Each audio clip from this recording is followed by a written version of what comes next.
Geelong steamroll the Pies to book their 10th preliminary final in 14 years, and the scary Tigers proposition awaiting the power. All that and more to come from the final so far, but Kane Corns, an irresistible Cats lineup tonight. They had this game buried at halftime and the Pies lacked all sorts of fight. They did, didn't they? They were so flat, Collingwood, after last week's epic performance. And it was a little bit disappointing. And it was such a good week one of the finals. And we get two pretty ordinary one-sided games for the second week of the finals. But in the end, the top four sides of the home and away season make it through to the prelim, which is the way that it's probably designed to be. And the Cats were ominous tonight. Right from the start, their good players stood up. They looked sharp. They just dominated in every aspect. I mean, the possession differential, time in forward half, they went contested footy, dominate uncontested footy and have the ball in their front half for 55% of the time. Then pretty ominous for Collingwood right from the opening bounce. And their good players stood up, didn't they? We'll speak about Paddy Dangerfield in just a moment. But have a look at some of these numbers from the first half alone. Mitch Duncan was everywhere. He was taking uncontested marks at will. Those inside 50s, the disposal efficiency as well. And it all made for ugly reading for the Pies. Yeah, it did. You can see there Collingwood's lowest first half score in a final since 1960, if you don't mind. So 60 years, you've got to go back to a worse performance. I really believe that performances like this in finals can hurt you even ongoing for the years to come. And we've seen that with GWS's form. We saw it with Adelaide in 2017.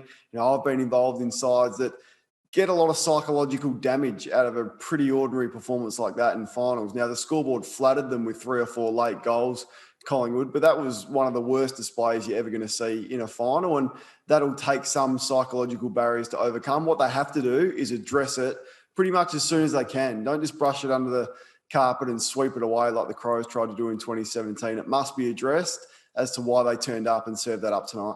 Well, let's stick with the Pies. Let's have a look at some of their first half errors tonight, because we said Geelong dominated possession, but when the Pies got their hands on the footy, they weren't able to do anything with it. They were held to 1 goal for the first 3 quarters, and they've gone from a grand final to a preliminary final and now a semi-final exit. Yeah, you'd expect these mistakes to be happening in pre-season games or internal trials, but have a look at that. I mean, that's a player that's at one point was commanding $1 million for a rival club, and he's kicking that and not even looking like it.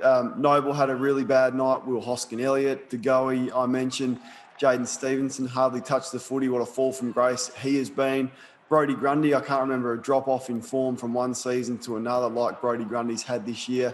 Nathan Buckley says he's not injured, but you'd hope that he is for an excuse for the form that he's been showing this year. So, yeah, Collingwood's good players didn't turn up and Geelong's did, and basically that's the difference. The Cats went from kicking 1 goal 8 from set shots last week to 13 goals 3, and Paddy Dangerfield played most of the night up forward. He's our obvious Saturday star, Kane. He's going to cause some headaches for the rest of this final series playing out of the goal square. I would have thought we would have seen more of this last week against Port Adelaide, particularly on the back of what he did in the second half against Brisbane in round 18, Dangerfield, but he spent the majority of his time on ball last week against Port Adelaide, but it was an 80-20 split, or it might have been more tonight, and he caused so many headaches. And that was on the result of Selwood being able to stand up. Duncan was great tonight. Stanley was strong in the ruck. So that was the difference in their form tonight. Geelong, which gave them this luxury. So you look ahead to next week, and who's the Brisbane defender? It's probably Gardner that's probably going to get the job at him, I would assume. And Harris Andrews will have to go to Tom Hawkins. So, look, they'll be real threats, and I think if Geelong are going to win, it probably is a 70-30% split for Dangerfield forward and midfield next week. Ryan Lester is the other one. He took Jack Riewoldt last week for the Lions. You spoke about those rucks. The Pies backed in what worked last week against Nick Natanui. They went with Cameron and Grundy again. And to bizarre numbers, Grundy averaging 88% time on ground this year. He's gone 63% in the elimination final and 66% time tonight, and it exposed Darcy Cameron for big minutes against Reece Stanley. And you're exactly right. It's mind-boggling, really. I don't know why that's the case. Look early in the game, and you have a look at Cameron here, and getting lost against Stanley. Like that's just no feel for the game. That's what you get with an 11, 12 game player. And it was surprising that Brodie Grundy, the numbers you mentioned, 60-odd% in the ruck, starting on the bench at crucial times again. Nathan Buckley's adamant he's fit. Well, if you're going to give a guy 7 years and pay him $7 million still left on his contract, you put him on the ground for 95% of a shortened game in big finals. So I don't understand that. unless Nathan Buckley was trying to hide an injury. That would be the only explanation. But then once again, why would you pick an injured player for a big final like that tonight? And they were exposed in the ruck. And Stanley's been really good. He was good last week against Port, and he was strong again tonight. Just a knock to his right knee, which we looked at during the week, but he did play out the rest of the game. So good signs for the Cats. We go back to last night. Richmond, they've booked their 4th straight preliminary final. And Kane, usually they prey on opposition turnovers. Last night, they were doing the damage out of stoppages. This is a real bonus for them because it's not an area that's been a massive strength for them, but they dominated 15-5 out of the centre bounce. Crucial because you get it in, and that's your exposed the one-on-ones because of the even numbers forward of the ball at centre bounces. They kick 4 goals out of centre bounces. Now, this is what I'm fascinated about because Port Adelaide have been really strong in this area as well, and they basically play the same game style. So win it out of stoppage, get it in your forward line, apply fierce pressure with your small forwards and try and lock it in there. 2 teams next Friday, they're going to try and play the same. But, yeah, this was a real bonus for Richmond. And once again, like Geelong, their prime movers played really well. I mean, Tom Lynch, I know he was inaccurate, but he was terrific. Martin was great. We've seen what Edwards has done for a long time and Hooley across half-back. So it's going to be a different looking lineup that we'll speak about a little bit later on, that Richmond taking on Port Adelaide from last time they met. But once again, I just didn't think St Kilda challenged them enough. They laid 38 tackles. To get under the skin of Richmond, who have been undisciplined all year, you've got to come after them, get at them. The week before, Brisbane laid 59 tackles and Port Adelaide against Geelong laid 69. So it's going to be a different, more ferocious outfit that they're going to come up against Port Adelaide, and St Kilda were far too timid against Richmond on Friday night. There's been a lot of angst in the last 24 hours directed towards Richmond's aggression. Damien Hardwick says he loves it and wouldn't change it for the world. 2 incidents here. Firstly, Trent Cotchin on Zach Jones, not cited.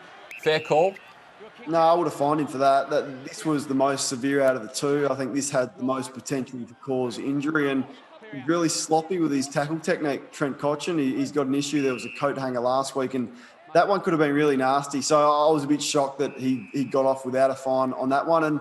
And this is about right. I mean, Tom Lynch, it's an absolute brain fade once again. But luckily for him, he didn't get him in the face, and it wasn't a reportable offence in terms of the sanction. I know he got the $750 fine. But, yeah, they're unlikable, Richmond. But it's just the exact way that Damien Hardwick, their coach, played as a player on the edge. And they wouldn't mind being not liked as long as they keep winning. But they've really pushed the boundaries this year. Yeah, 3 striking charges for the year for Tom Lynch. His second misconduct charge last night, 5 in total, but he is free to play in that preliminary final. Now, the Tigers, Kane, we'll get to a stat in just a moment, but they're taking these losses on, enjoying the losses almost as they can. This is Damien Hardwick speaking last night. And we'll learn a lot about the Adelaide brand, the Port Adelaide brand over there, full stop. They're a really good side, play a great contested game, and got really damaging key forwards, and Charlie as well. So, once again, the things we look at as a loss as a gift. So we took some things out of that game. We'll look to take forward into this week's game, no doubt. Now, he's taking it as a gift. They lost to the Saints earlier in the year. They were able to rectify it on Friday night. They'll hopefully do the same against Port Adelaide. But if you have a look through their grand final runs, Kane, in every team they've beaten, they've lost to them earlier in that season. They've turned it around in finals. It's not a bad record to have heading into a big prelim.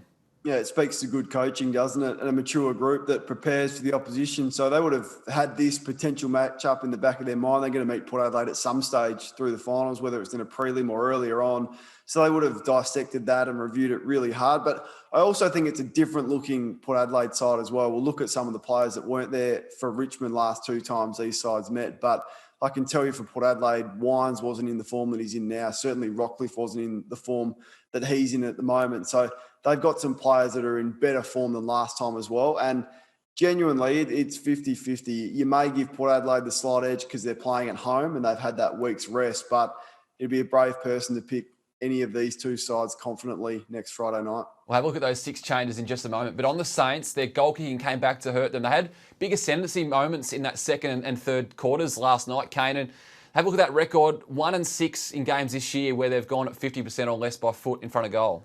And we can break down all the stats you like, can't we? But when you kick it under 50%, more often than not, you're going to lose. And that's what happened to St Kilda this year. It's what happened to Geelong in the final last week, and the contrast in their goal kicking accuracy tonight. is the difference in a lot of games. So often we can get a little bit too complicated with our stats when wins or losses comes down to who kicks the straightest. Saints brought in a swag of new recruits at the end of last season. The highest paid one of those is Bradley Hill. He was on, we're looking at upwards of $800,000, Kane. Lacked any impact last night. And you must say, a pretty underwhelming year by what the Saints would have hoped from him.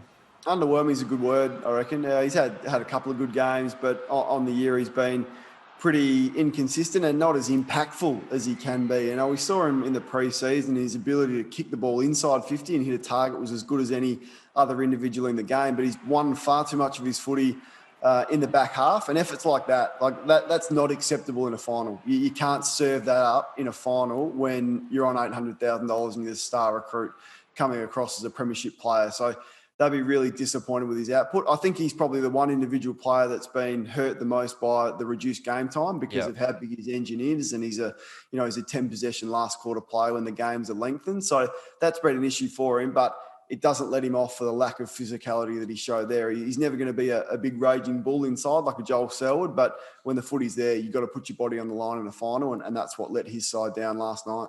You spoke about some of those Tigers who were awesome on Friday night, one of which was Shane Edwards. Kane, hard to believe this man was in quarantine on his 2-week break away from the teammates only 25 days ago, and he comes out and delivers a finals performance like this. Yeah, he's a freak. I mean, it just speaks to the preparation that he did whilst he was in quarantine. We saw the images and the videos of him training. He looks absolutely shredded and ripped. So he's clearly been looking after himself and he's done the work, and that's what you get. But he's just such a consistent performer. I mean, when does Shane Edwards ever have a bad game? You can count them on probably one hand over the course of his career. So, his ability to stand up through the midfield has been significant. I don't think Trent Cotchin's in great form, and he's certainly slowing down. Certainly Jack Revolt's not in great form either. So they've got some key players that are out of form, the Tigers, but he's one who always stands up, and him and Hooley were terrific, as were Dusty and Tom Lynch were the match winners, I thought. You spoke about that lineup. Should things go to plan for the Tigers and everything, as we saw on Friday night, goes into that game against the Power? This is what the lineup looked like. 6 different faces from the last time they lost to the Port Adelaide side. 11 flags among them. Probably the only issue is who's going to be the backup ruck. And I know Damien Hardwick spoke about that after the game. So it's one area Port Adelaide can really challenge them with Lycett and Laddams. And stretch them in that area, albeit Nan Curvis, I think his form's been really good throughout this final series. So that would be the only issue that I'd have with that lineup. Other than that, it looks pretty experienced and ready to go, doesn't it? Yeah, who would have ever thought Dave Asprey would be the backup ruckman in a final? We have a look to those games ahead next week. We can't wait. The preliminary finals as they sit. The Power and Richmond was spoken about. How about Brisbane and Geelong now, Kane? The Cats are 4-0 at the Gabba this year. They've got an average winning margin of 57 points at that venue.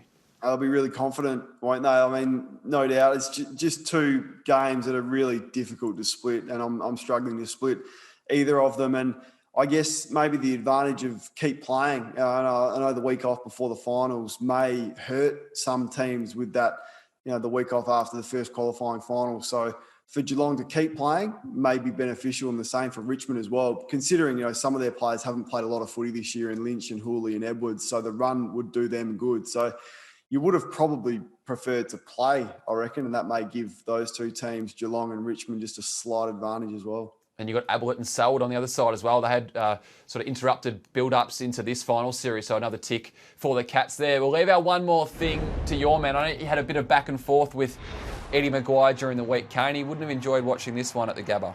I'll have a look at him. Sad Eddie. We've seen this over the journey a bit. You could just get rid of the score and show his face, and I could tell you what the score would be. So got my phone in my hand. He was hot on the text last week, Ed, but donuts tonight. So Eddie, waiting for your text. All right, well, keep it in your hand. He might be in touch next week when the Power play. Kane, I'll see you next week. See you, Mitch.